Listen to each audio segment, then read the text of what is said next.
Hi everyone, good morning. 6 o'clock here on your Thursday, or as we like to call it, Friday Eve.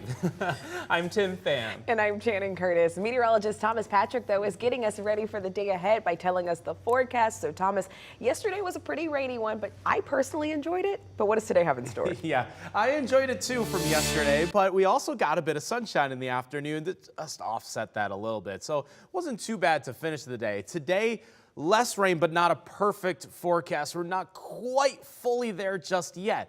It's not the cloud cover this morning. That's just clouds. We're not actually tracking any rain this morning. It's going to be those pop-up afternoon showers that will be back in the forecast. Right now it's 42 degrees. There are a few cool spots in the inland northwest, but there's your latest satellite radar combination. In fact, radar not showing anything over the inland northwest. So it's a dry start to the day today, and we'll get those typical spring pop-up scattered showers. They'll start over our northern areas at first in the afternoon, and we'll see how far south they might go. So it's not even a guarantee that we get rain, but somebody will get rained on, that's for sure, this afternoon. We bring you weather and traffic together. Here's a live look at I-90 at State Line. Dry road conditions this morning compared to 24 hours ago when the roads were very wet.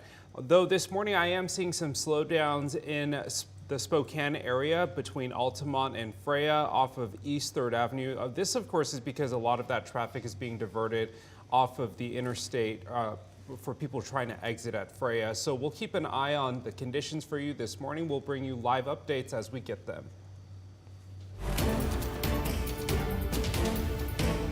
Today, Brian Kohberger is expected to be back in court. He is the man accused of killing 4 University of Idaho students in November of 2022.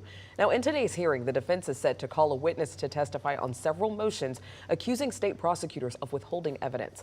The same hearing was canceled by the judge last week and was going to be closed to the public. But after reviewing submissions by the parties, the judge ruled that today's hearing will now be open to the public. Also today, a judge will sentence former Idaho State Police Trooper Daniel Howard. A jury found him guilty of murdering his wife in March. Howard potentially faces life in prison without the possibility of parole. The 57-year-old former trooper was arrested back in April of last year in connection to his wife's murder in 2021. Howard initially called police and reported that his wife shot herself. However, the investigation found the fatal gunshot wound was not self-inflicted. It is 6:03 with Memorial Day almost here. Many will actually start their travel plans for the weekend starting today. So this morning, our Brandon T. Jones is joining us live from the Spokane International Airport. So Brandon, what do people need to know heading into this Memorial Day weekend? Yeah. Junior Chiefs, are you guys heading to Minnesota, Minneapolis? Yeah. Come on. Oh, for hockey though, right? All right, we're talking to some young hockey guys traveling out this weekend. Say what's up, man, back there. Say what's up. All right, so we got to wish them the best. Who do you got winning the Stanley Cup? Who do you guys got winning the Stanley Cup? Come on up. Come on over. Future LA Kings superstars. LA Kings future superstars.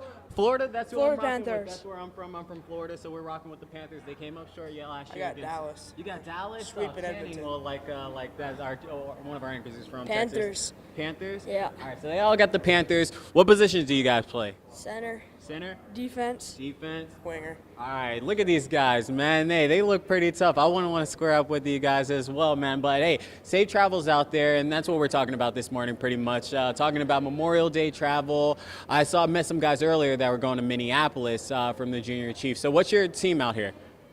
West Kootenai Avalanche. West Kootenai Avalanche. Yeah. All right, so all you guys on West Kootenai Avalanche. All right, so you guys came over from Idaho this morning? Well, they're all from Canada. We have a couple players from Washington and Idaho. All right, man. Hey, wish these guys the best of luck, man. Safe travels for you this morning as you head on out. Thank you, guys. But yeah, that's what we're talking about, Memorial Day travel this week. And it's going to be busy all throughout the country. They're actually expecting record-breaking travel levels throughout the country. So pack your patience. That's what they always say. That's one of my favorite lines to always bring up. We also interviewed some other travelers this morning too. Do we have enough time if we can play that really quick, because we got a chance to talk with a couple of people out here this morning. Smooth sailing. Smooth sailing. All right. This weekend I'm going to Chicago, and I'm going to be competing in debate nationals. Where are you all headed to today? And we're heading to Washington, D.C. All right, so the Spokane International Airport expects 7,000 people to fly out of Spokane today. And then overall, in total, they're expecting about 34,000 people from here to Thursday until Tuesday. So again, we're going to be out here throughout the morning. And then in order to kind of prepare, I mean, just make sure you're trying to get here a couple of hours early, maybe 2 hours early ahead of your flight, whether you're flying into Spokane or out of Spokane. And then also make sure you empty all of those liquids because that'll slow you up in that TSA line. But for now, reporting live here at the Spokane International Airport, Brandon T. Jones, KREM 2 News.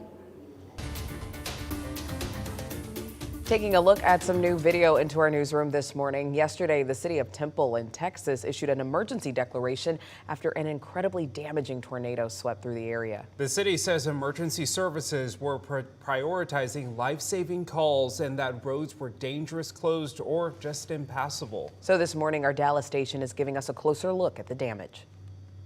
Yeah, the moment you drive into the West Temple area, you can really see the destruction from last night's tornado. I just want to show you what we're visualizing right now. These power lines are down. There's debris mangled around them. And if we come over here to my left, you can see that businesses are also destroyed. My understanding is that there's a donut shop here, also a spa, as well as a local mom and pop dog and cat grooming salon. All of it is destroyed. There are metal sheets everywhere, AC units on the ground, power lines down, trees are uprooted. People here are going to be waking up in Temple with a whole lot of destruction. Their emergency crews have been working throughout the night into the morning trying to recover, but it's going to be a long road until they do.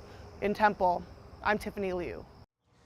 And it has been a busy spring season for the nation's heartland because there have been multiple tornado outbreaks from this past month or so. Even the day before, it was Iowa that got hit with some devastating tornadic activity. Yesterday, it was Texas. In fact, this is an 18-hour loop. The storm responsible for that was the one right there. Today, the main severe weather outlook is centered over Nebraska, but you can see the severe risk extends from North Dakota all the way down into Texas. So millions of people once again under the gun for that. Back here locally, these are your current temperatures warming up nicely in Deer Park. You are up 8 degrees in this past hour now, back into the low 40s, though it is still mostly cloudy above our heads in Spokane at the moment. No rain this morning, but chances for scattered showers these next 3 days, and we'll time out when those showers will be most likely and who has the best chance to see any of these scattered showers. That's all coming up my full forecast in a few minutes.